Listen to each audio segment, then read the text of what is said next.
بسم اللہ الرحمن الرحیم۔ السلام علیکم۔ آج جو حکایت سنانے جا رہی ہوں اس کا عنوان ہے سوداگر کا طوطا اور آزادی کا سبق۔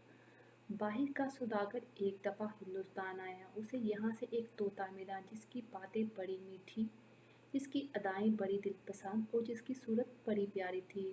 وہ اسے اپنے ملک لے گیا۔ دوسری دفعہ پھر جب وہ ہندوستان آنے لگا تو اپنے بچوں سے پوچھا، تمہارے واسطے کیا کیا سوغات لاؤں؟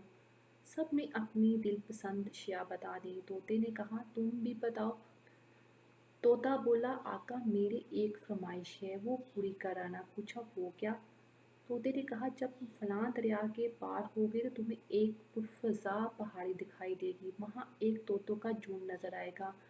تمہیں انہیں میرا سلام پہنچا کر کہنا، تمہارا فلاں مدت کا ہم نشین فلاں طوطا اس وقت پنجرے میں بند ہے۔ تم تو آزادی سے باغوں اور سبزہ زاروں میں اڑتے پھرتے ہو اور اپنے غریب ساتھی کی کچھ خبر نہیں۔ اس سے ملنے کا بھی کچھ چارہ کرو۔ الغرض وہ تاجر ہند میں داخل ہوا اور طوطوں کے مقام پر پہنچا۔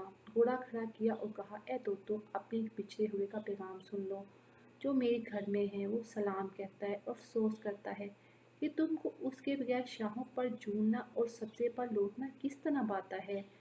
کوئی اس کی ملاقات کی بھی فکر کرو۔ یہ پیغام سن کر طوطا درخت سے زمین پر گرا اور تڑپ تڑپ کر ٹھنڈا ہو گیا۔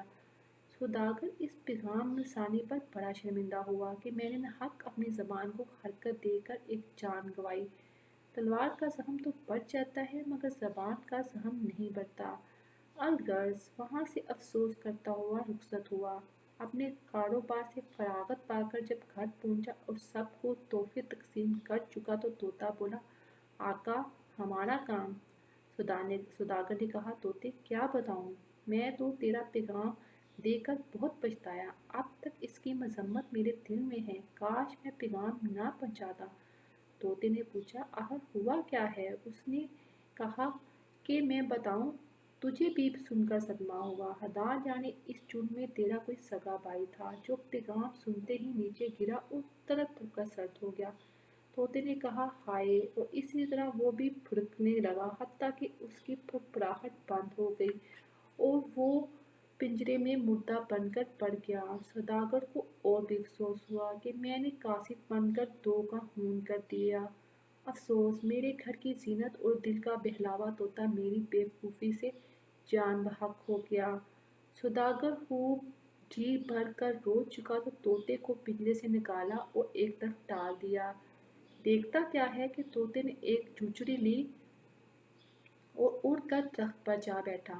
سوداگر یہ دیکھ کر حیران ہوا اور پوچھا، طوطے یہ کیا ماجرا ہے؟ طوطا بولا، تم نہ سمجھے کہ میرے بھائی طوطے نے مجھے کیا سبق دیا۔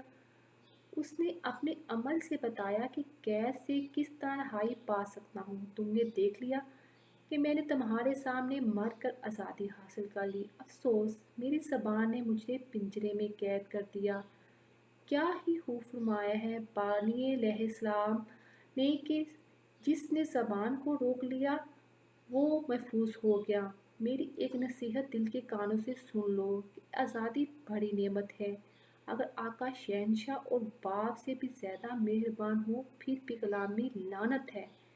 رب العالمین کے سوا اور کسی کا غلام نہ بننا چاہیے۔ یہ کہا اور طوطا اڑ کر نظروں سے غائب ہو گیا۔